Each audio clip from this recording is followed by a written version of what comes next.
Halo semuanya, welcome back di acara live kita pada sore hari ini. Bukan sore ya, siang. Jadi ada sedikit hal yang tidak terduga yang terjadi. Jadi nanti mungkin akan ada mesti ngebreak sebentar ya. Gara-gara ada tiba-tiba katanya bukan ada tamu sih ya, ada kiriman barang dari Pos Indonesia, harus minta uang pajak untuk pengiriman karena kan masuk dari luar negeri ya. Kemarin ada belanja barang, jadi mungkin mesti dikasihin dananya. Jadi nanti mungkin ada call lagi, jadi saya masih harus ngangkat telepon dan masih harus ngurusin semua naik turunnya. Jadi sabar-sabar ya teman-teman, nanti kalau misalkan kepotong. Selamat siang semuanya, welcome back di acara live kita pada siang hari ini. Ya, selamat datang juga Kak Elin, ada Kak Koni juga, ada Kak Mei, ada Kak Red, Kak Jelita, Kak Yuli, welcome semuanya. Akhirnya bisa ngelihat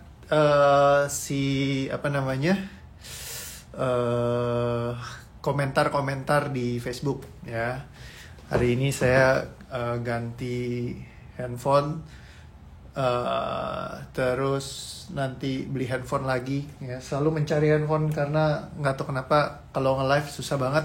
Tapi beruntung sinyalnya udah cukup bagus selama kita live belakangan ini. First Media sudah melakukan good job ya. Saya juga nggak tahu dulu apa yang error, tapi sekarang udah belakangan kita live boleh dibilang cukup konstan, nggak ada putus-putusnya ya. Jadi kayak hopefully semuanya lebih lancar, lebih bagus, dan doa saya masih terus biar bisa dinaikin lagi kapasitasnya. Cuman ya nggak tahu lah, semoga saja bisa gitu ya. Kalau nggak juga sementara untung udah ke-serve cukup oke ya. Jadi hopefully doa saya semuanya bisa lebih bagus lagi di kemudian hari. So selamat siang semuanya, welcome back di acara live kita pada siang hari ini. Karena sekarang siang live-nya selama bulan puasa kita masih banyak tektokan ya, pindah-pindah. Jadi bersiap-siap aja ya. Kalau misalkan harus geser-geser ya, sama berpuasa buat teman-teman yang lagi melakukan ibadah puasa ya. Terus kita hari ini mau ngebahas tentang salah satunya adalah tema di dunia kerja lagi ya. Kemarin karena bahasan topikannya masih sama ya, ada salah satu sahabat saya yang kemarin cerita, dia bilang katanya challenge saya adalah di saat pengen dikasih tanggung jawab lebih ya dari atasan saya ya, itu jadi sebuah challenge yang membuat saya takut kata dia. Jadi kayaknya gue belum layak deh, gue belum bisa deh, gue belum ini deh, gue belum itu deh. Mulai banyak pertanyaan yang berkeliaran di sini. Nah terkadang teman-teman kita juga kalau pas lagi pengen sesuatu gitu ya, maksudnya ada stage lagi yang baru dalam kehidupan kita, seringkali kita merasakan hal-hal, rasa-rasa yang lain yang kayak nggak nyaman atau apa, yang bikin kita jadi kayak gue harus start sesuatu lagi nih yang gue mungkin nggak biasa lakukan gitu. Dan kadang-kadang hal itu memunculkan rasa ketakutannya sendiri gitu ya, bikin kita jadi khawatiran, cemas atau semacamnya. Nah hal-hal seperti ini kalau nggak dieliminasi ya dia akan terus datang ya. Dan ketika datang ya kita jadi mau extend ke level yang berikut, berarti kita nggak bisa nih, padahal kesempatannya udah datang. Misalnya kayak yang itu, misalkan ketika diminta, oh kamu kayaknya udah, sebenarnya secara apa ya, kalau misalkan orang itu ngelihat bahwa orang ini tidak layak, berarti dia nggak akan minta sebenarnya. Jadi kalau misalkan Anda diminta untuk naik step up ke level berikutnya ya sama siapapun itu, berarti mereka melihat sebenarnya Anda ini punya potensi. Mungkin Anda pernah melihat kejadian seperti ini juga dalam hidup Anda. Ketika Anda ngelihat kayaknya orang ini punya potensi banget loh, bisa buat di extend gitu. Cuman dianya sendiri nggak percaya diri, dianya sendiri takut, dianya sendiri yang melemahkan dirinya sendiri. Jadi sering kali kita melemahkan diri kita ya, mengecilkan diri kita, menyembunyikan kapasitas kita. Terus dari kemarin tuh saya ngeliat banyak banget di Facebook saya berseliweran katanya, kalau lu ngerti desain, kalau lu ngerti ini, kalau lu ngerti itu di kantor lu, tolong jangan dikeluarkan, jangan pernah sampai ada orang yang tahu lu punya kemampuan ini. Yes, buat mereka yang berpikir kecil, mereka yang berpikir lack ya, disebutnya apa ya kalau bahasa Indonesianya, lack itu kayak intinya berpikir kecil, berpikir rendah, berpikir hitung-hitungan ya kan, pola pikir miskin kalau saya biasa bilangnya gitu ya. Jadi kayak kalau Anda punya pola pikir miskin, Anda akan berpikir seperti mereka itu karena mereka hitung-hitungan ya kan? Karena apa? Nanti gue akan dimanfaatkan. Kan balik lagi kemarin ya, takut untuk dimanfaatkan, nanti akan disuruh-suruh, nanti tugas gue tambah banyak. Well, sebenarnya Anda nggak perlu untuk kayak ya berpikiran cetek, kata Kak Koni. Yes, bener banget. Jadi kayak shallow banget ya, bahwa berpikir kalau seolah-olah nanti akan dikirimin tugas terus gitu ya. Padahal sebenarnya justru ketika bos ngirimin tugas, mungkin dia juga pengen lagi nguji, pengen ngeliat, ya kan. Jadi kadang-kadang, oh ini orang bisa gak kalau dikasih tanggung jawab yang lebih besar. Ketika tanggung jawab lebih besar dia bisa handle, segala macam dia bisa kerjain, akhirnya jadi kayak bosnya ngerasa, oh gue kayaknya nggak layak bayar dia, terlalu rendah. Makanya bosnya jadi bisa mungkin mempertimbangkan untuk menaikkan gajinya. Ya, tapi di saat ketika dia lagi mengecilkan dirinya sendiri, menyembunyikan kapasitasnya dia dan tidak show up, ya disitulah jadi kayak akhirnya bosnya jadi nggak bisa ngeliat, oh ini ternyata orang biasa aja. Terus dia bingung kenapa gajinya nggak naik-naik, atau gajinya cuma naiknya sedikit gitu ya. Nah justru ketika orang pengen mau naik istilahnya income-nya gitu ya, kalau apalagi kalau di kantor ya, ya justru perlu menunjukkan ya, show that you can do gitu. Misalkan kayak memang lu bisa melebihi dari orang-orang yang ada di sekeliling gitu kan. Yang penting apa ya, si atasannya perlu tahu ya kan. Salah satunya waktu dulu saya belajar dari saya lupa persisnya pembicaranya siapa, dia bilang tanda kutip orang bilang menjilat atasan, tapi sebenarnya bukan menjilat. Anda lagi menunjukkan bahwa Anda memang melakukan hal yang memang ya Anda mau lakukan gitu. Anda memilih itu bukan untuk menjilat. Menjilat itu kayak sesuatu yang kayak dalam tanda kutip mungkin kayak buat keuntungan apa ya, kayak untuk supaya berlebihan atau gimana ya. Intinya kalau misalkan memang Anda mengerjakannya dan Anda suka, dan gak ada yang salah dengan mereka tahu bahwa Anda mengerjakannya dan melakukannya. Kadang-kadang kita ngerjain pun lebih, tapi kita sembunyikan gitu. Nah itu juga jangan kita sembunyikan, ya kita show up aja gitu, bahwa memang kita kerjakan itu. Di balik tugas-tugas kita yang lain, ingat kembali lagi, nilai tambah hanya bisa terjadi ketika nilai utama sudah diselesaikan.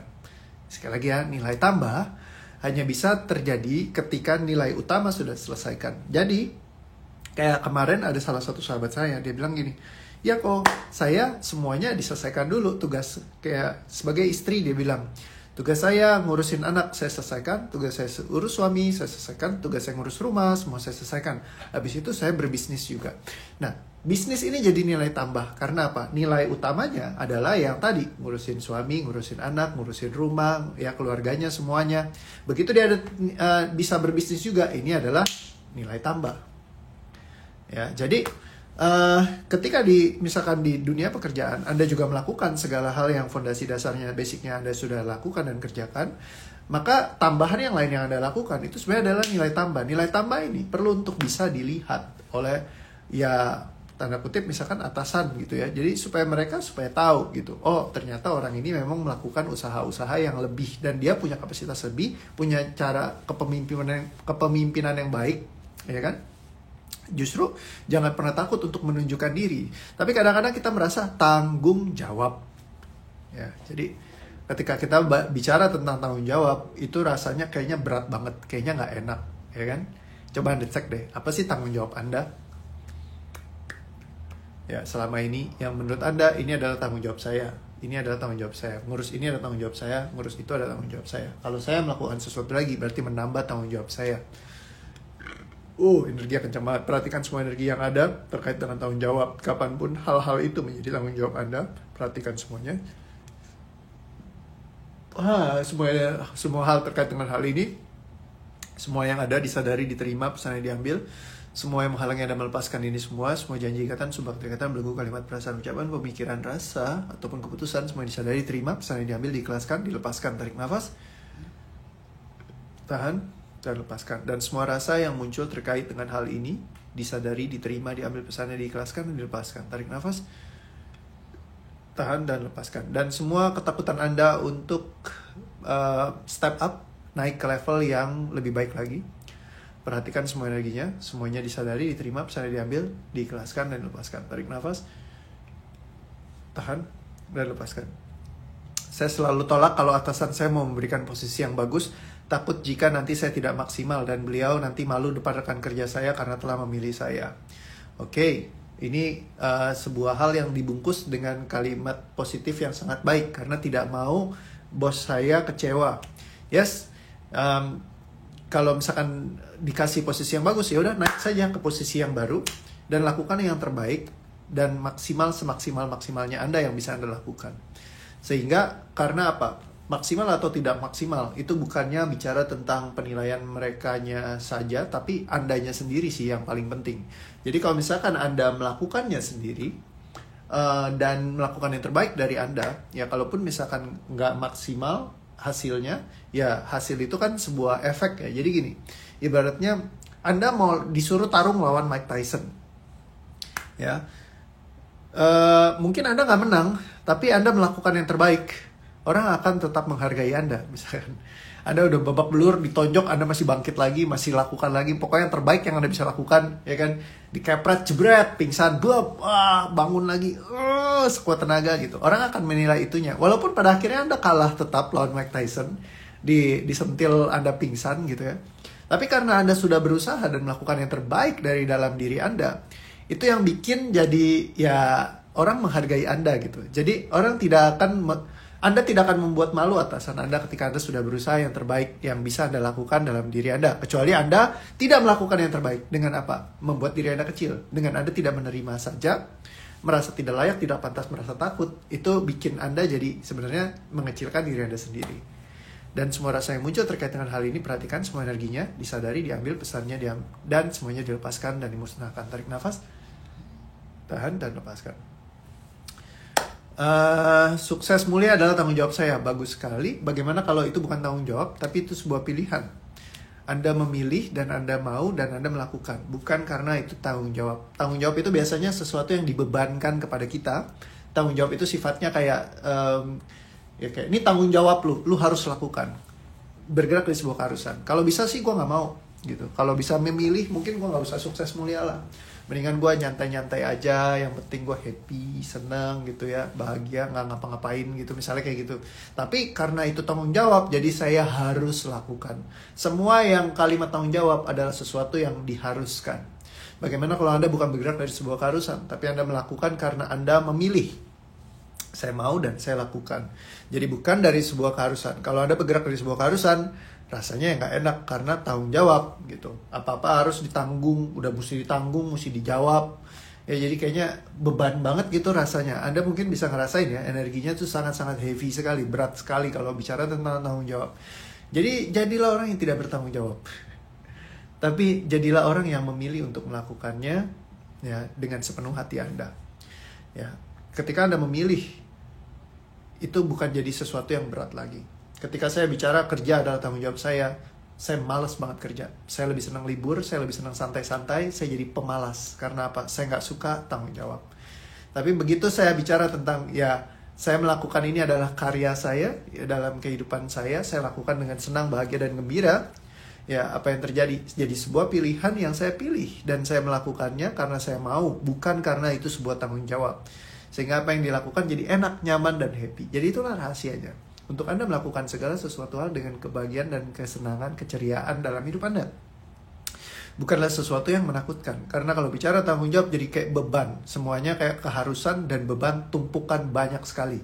Jadi kalau ingat selalu tanggung jawabmu, buang tanggung jawabnya. Anda bukan bergerak dari tanggung jawab, tapi Anda memilih untuk melakukannya. Oke, dan perhatikan semua energi tanggung jawab yang pernah ada dalam hidup Anda. Dan semua tanggung jawab yang selama ini menurut Anda ini adalah tanggung jawab Anda. Perhatikan semuanya, buang semua energi tanggung jawabnya, pilih untuk melakukannya. Dan semua yang tidak mengizinkan Anda untuk membuang semua konsep tanggung jawab yang pernah diajarkan, diberikan kepada Anda dari siapapun, kapanpun, dimanapun, dari semua dimensi ruang dan waktu, dari semua sistem kebudayaan, edukasi spiritual, dan semua pengalaman Anda, semuanya diterima, disadari, diambil setiap pesannya, dicabut, dibatalkan, ditidak-katakan, dilepaskan, dimusnahkan semuanya. Tarik nafas, tahan, dan lepaskan. Tanggung jawab itu mau nggak mau ya kok. Yes, tanggung jawab adalah mau nggak mau. Bagaimana kalau Anda memilih bukannya bertanggung jawab? Ada just pilih, lakukan saja, ya kan? Karena Anda mau dan memilih, sehingga tidak ada beban lagi. Sesulit apapun itu, ya tantangannya segimanapun, Anda akan lakukan dengan ya memang karena Anda memilihnya dan Anda mau melakukannya. Dan semua yang tidak mengizinkannya, semua disadari, terima, pesan yang diambil, dicabut, dibatalkan, ditidak-katakan, dilepaskan, dimusnahkan. Tarik nafas, tahan, dan lepaskan. Dan semua rasa yang tersisa terkait dengan hal ini yang ada dalam diri Anda, Semuanya diterima, disadari, diambil setiap pesannya, diikhlaskan dan dilepaskan dari dalam diri Anda. Tarik nafas, tahan, dan lepaskan. Dan semua yang membuat Anda merasa kalau Anda bertambah lagi, kapasitasnya bertambah lagi yang bisa Anda lakukan, itu artinya adalah bertambah lagi tanggung jawab Anda. Yang membuat Anda selalu mengecilkan diri Anda, menyembunyikan diri Anda dan kapasitas Anda. Semuanya diperhatikan, energinya, disadari, diambil pesannya, dicabut, dibatalkan, ditidaktakan, lepaskan, dimusnahkan. Tarik nafas, tahan, dan lepaskan. Oke, sip, thank you.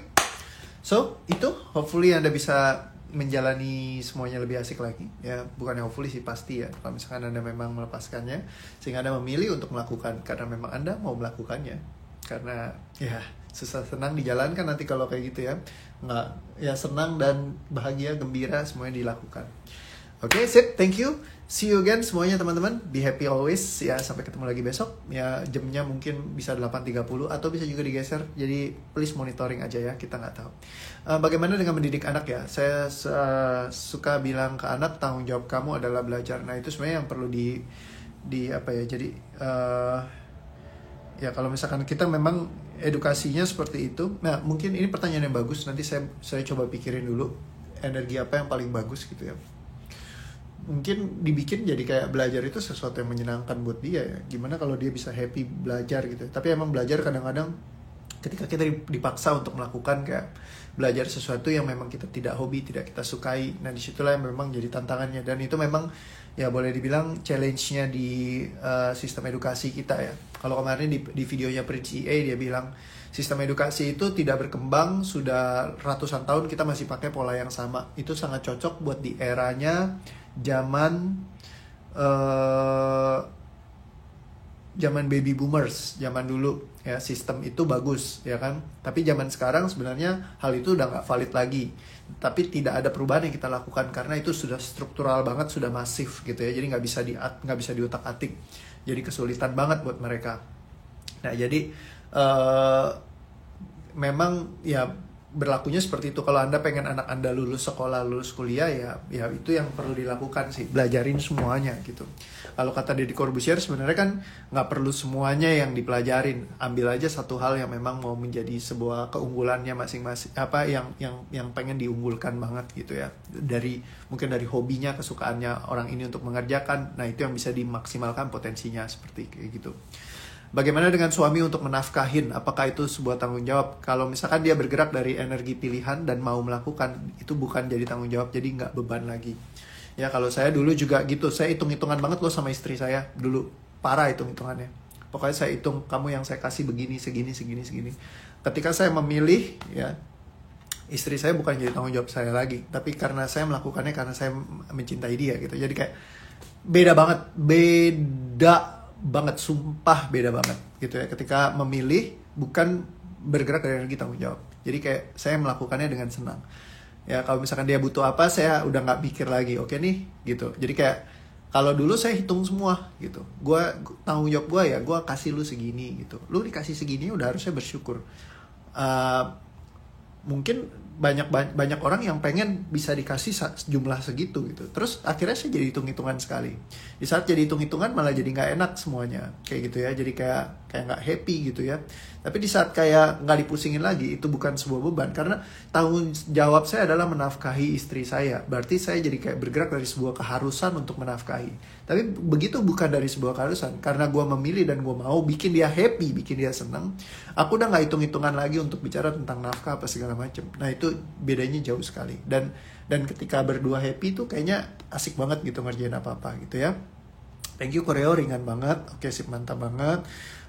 Dari Kak Elin, terus dari plong banget kata Kak Jevan Vina. Jos, thank you. I'm free kata Kak Yuna. Yes Jos gitu ya. Semoga menjawab ke Kak Ervina ya. Jadi tapi yang perlu memilih memang si pasangannya gitu ya. Jadi kembali lagi, kalau misalkan kita nggak bisa memaksa dia memilih, itu jadi pilihannya dia. Tapi kalau dia mau melepaskan energi tanggung jawab dan memilih gitu ya, itu jadi asik banget ya kayak gitu. Nih jadi pokoknya intinya adalah asik lah dijalanin kayak gitu. Kalau misalkan kita memilih kayak gitu, saya pengennya santai tapi sukses, ya udah boleh jalanin aja, pilih seperti itu. santai dan sukses. Jadi cari caranya, cari jalannya, bagaimana Anda bisa santai dan sukses gitu. Santai dan sukses adalah pilihan juga, ya itu hal yang boleh dilakukan juga, bukan berarti itu nggak boleh. Ya, kalau misalkan memang Anda bisa menemukan caranya, celahnya untuk bisa santai dan sukses, ya boleh saja. Karena banyak orang yang mengikulkan sukses itu harus kerja keras. Ada juga yang sukses dengan santai. Kayak sahabat saya jago banget investasi, misalnya di bursa saham. Ya udah dia cuman ngelihat aja kapan saham naik, kapan saham turun, kapan harus beli, ketika ini lagi murah, ini pasti akan potensi naik. Kemampuannya menganalisa, ya santai kelihatannya buat dia karena dia saking udah jago melakukannya. Kalau misalkan Anda pengen santai, ya sebenarnya lakukan dulu saat ini untuk Anda expand. Ketika Anda expand, suatu saat Anda mungkin akan mencapai titik di mana Anda lebih santai dalam melakukan hal tersebut. Saking udah nggak dipikirin lagi. Contoh misalkan kalau saya ngurusin soal trauma, fobia gitu ya, sama orang yang mau memang diberesin ya. It's like so simple, so easy gitu. Kalau dulu mungkin setengah mati, saya kayak susahnya mau muntah-muntah kayaknya buat ngeberesin trauma fobia. Kalau sekarang ya mostly less dan kayak 30 menit tuh pasti kurang di bawahnya itu biasanya. Ya jadi kayak cepet banget buat ngeberesin. Ya kan? Karena apa? Ketemu caranya yang simple banget ternyata. Jadi akhirnya santai bisa ngebuangin emosinya kayak gitu. Sukses menyelesaikan masalahnya dengan santai. Ya, jadi ketika Anda mau santai itu adalah titik di saat Anda sudah mastery, sudah expertise sekali. Anda pernah lihat ya orang yang kayak jago banget, misalkan kayak tinju. Kalau orang mungkin buat berantem gitu ya, mesti setengah mati. Susahnya minta ampun. Tapi kalau Mike Tyson mungkin ketemu orang gitu ya, rata-rata manusia di atas bumi ini, mungkin cukup sekali tonjok doang. Dus! Udah langsung bonyok, langsung pingsan, langsung dikanvaskan. Kayak gitu ya. Karena apa? Saking dia udah jago banget. Ya, pada zaman masanya, dia satu-satunya pemegang dari 3 federasi tinju dunia tuh semua piala paling tingginya gitu kan. Di masa dia paling ganasnya gitu. Datang masuk dulu, pokoknya yang bisa ngalahin Mike Tyson cuman Film Dono. Ya saya selalu ingat banget karena apa? Kalau begitu anak lagi main di tengah lapangan dibilang ada Mike Tyson pulang semua nonton tinju dulu. Yang kedua yang bisa bikin orang pulang ke rumah adalah Film Dono. Ada Film Dono pulang semua gitu ya anak-anak. Jadi ada 2 doang, satu Film Dono sama Mike Tyson. Terakhir saya baru nonton lagi Film Dono, loh kok isinya humornya dewasa semua ya sebenarnya kayak gitu. Nah jadi kurang lebih seperti itu teman-teman. Nah Mike Tyson kalau nonjok orang cepret langsung orangnya dubrak gitu ya, nggak pakai pusing, nggak pakai mateng, nggak perlu dipikirin lagi karena udah saking santainya karena dia punya caranya. Jadi teman-teman, mungkin itu aja karena bel sudah berbunyi ya, saya jadi langsung ke depan. Terima kasih semuanya, sampai ketemu lagi besok. See you again, have fun selalu. Ya jangan bergerak dari energi tanggung jawab. Ya jangan bergerak dari energi tanggung jawab, sekali lagi jangan bergerak dari energi tanggung jawab, tapi memilih untuk melakukannya. Selalu asik-asikan, happy-happy selalu. Thank you semuanya, dadah.